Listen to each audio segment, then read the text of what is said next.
Welcome to the Monday Morning Mixtape, the only music podcast that doesn't talk about music.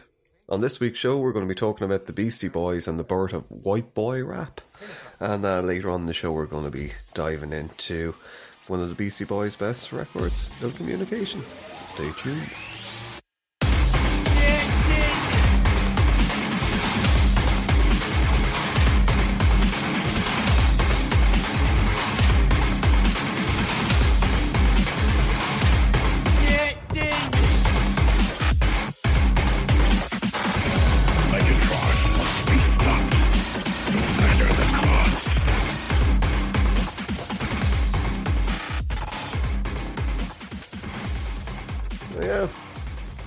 White boy rap and the Beastie Boys. What a great time to be talking about white boy rap. Yeah, it is. What's wrong with it? I don't know, maybe call it by a different name at this stage. I can't think of it. See, this is the whole thing. For people that it's like we're going to get into it. It was basically started off as a whole thing about the Beastie Boys. The Beastie Boys were one of my favourite bands for years. Even though, like, I mean, I don't know, like, we get into it, but yeah, it just seemed to be there was a phenomena in the 90s where people still bitch and moan about it for some reason, kind of like with white people rapping as if there was something wrong about it. I suppose the whole thing, which we'll get into, that there were those that were trying to exploit kind of like hip hop and kind of like make, but that's with every form of music anyway. Yeah, but there's some, it's just music. Yeah, enjoy but there's like some people. amazing white rappers out there like Eminem and the Beastie Boys. But and it's just, Vanilla I think, Ice. it kind of ties in all with the kind of the birth of the Beastie Boys. When we do get into kind of like the history, kind of like white people rapping and stuff, not going to get into like Rodney Dangerfield and all that shit, kind of like, you know, and all that kind of, or Weird Al Yankovic. Or kind of like the modern stuff, because I don't really know any. It's become just such. It's a style, isn't it? Rodney Dangerfield? He was actually credited as being one of the first white people performances of rap, and I captured on the. Well, actually, it was Blondie with Raptured, where she broke into kind of like Deborah Harry broke into a bit of a rap in the middle of that. I think she's seen as being the first, but I'm sure there would have been a lot of other people around doing it. But it was just, I suppose, around the birth of hip hop and stuff. But yes, of course, Rodney Dangerfield and like rapping Granny and all that shit. I think that's where people had a kind of like get this. It's like white people can't rap, white people shouldn't be rapping. And like, I'm not a fan of this kind of like fucking cultural appropriation bullshit. It's kind of like for fucking millennia the way things were. Cultures kind of like do well by kind of like absorbing other cultures and taking some things that they like and learning and sharing stuff. It's a very, very Irish thing. Ireland, for whatever reason, has been invaded about 1 million fucking times over like 10,000 years, and kind of like you end up blending with different cultures and stuff. You learn stuff from share, exactly. Yeah, there's nothing wrong with actually, because I know I'll forget, but there's actually like rap is massive in Ireland. There's loads of kind of like Irish rappers, none of whom I can really think of off the top of my head, because it's not something that I kind of like follow fucking closely. But I suppose the Rubber Bandits would have been. I suppose, yeah, they'd probably be the widely known kind of ones, I suppose. For anyone that haven't heard of them, there's one of the guys that's in Blind Boy, he's got his own podcast, and he started kind of like coming to prominence over in Ireland, I suppose.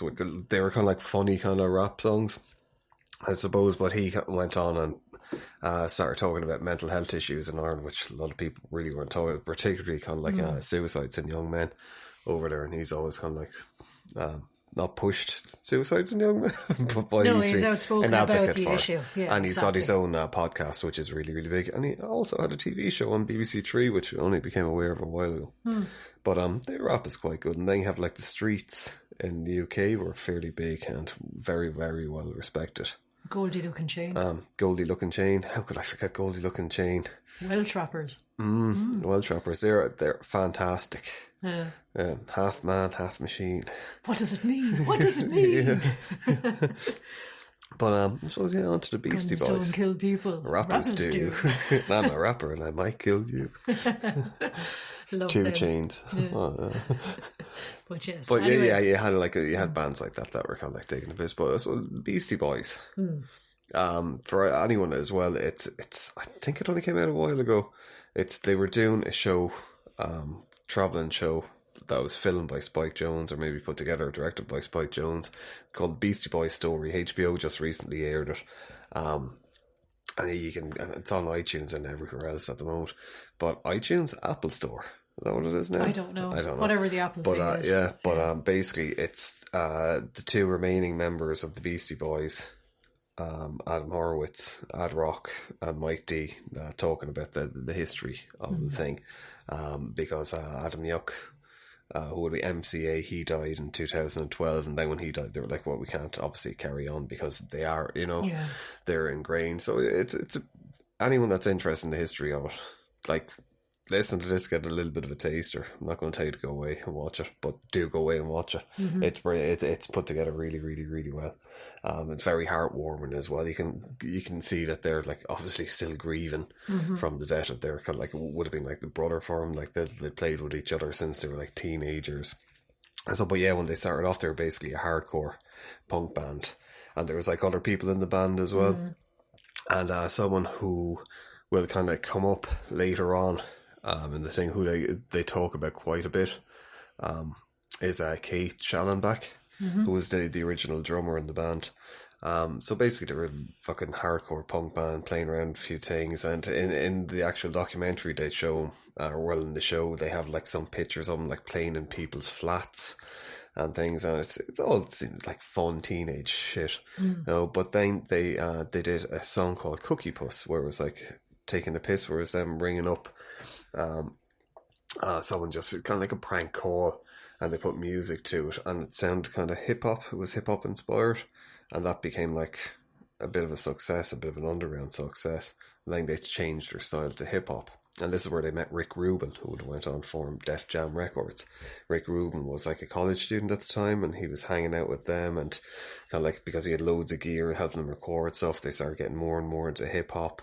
And eventually then they ended up like being signed by Def Jam Records, and that's when things started changing dramatically on like the whole kind of thing that Cookie Puss was so popular. But then they were hanging out with Rick Rubin more and more, and I can never remember the name of the guy Russell Simmons was the head of Def Jam Records, and he was like, I'm going to make you stars, you're going to be massive. And they bought into the whole thing, and because they were spending more and more time, and they like address this during the show as well, and later on Nil Communication, where they talk about like disrespect to women and fucking all this, but they ended up basically kicking Kate out of the band because they were like the Beastie Boys. Yeah, can't have a woman hit the Beastie Boys. But it wasn't like that. It was just they were the thing. It seemed to be, and they still remained friends, but they just kind of drifted, I suppose. They ended up becoming, they were teenagers, and like they were like wowed by these people, record producers, and these older college students and stuff.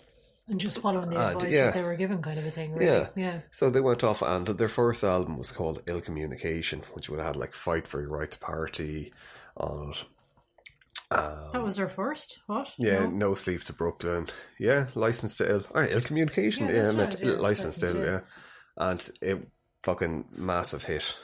They kind of like spurred Def Jam Records. I think it was the first hip hop album to reach number one, and then like they exploded. A lot of the songs that they did it on were like to take the piss out of the frat boy culture and that kind of thing at the time, but it was like people didn't get the joke, and people started, and then they ended up turning into ironically, into kind of like fucking these kind of like shadows of themselves, or kind of like what they this is the thing about the Beastie Boys story. It's a fucking classic rock and roll kind of like thing, where they started off, they were wowed by these people, they were kind of like blindsided by it, they got sent out on tour, they were drinking every night, but something happened with them where they found it empty. They didn't like the people that were coming to the shows.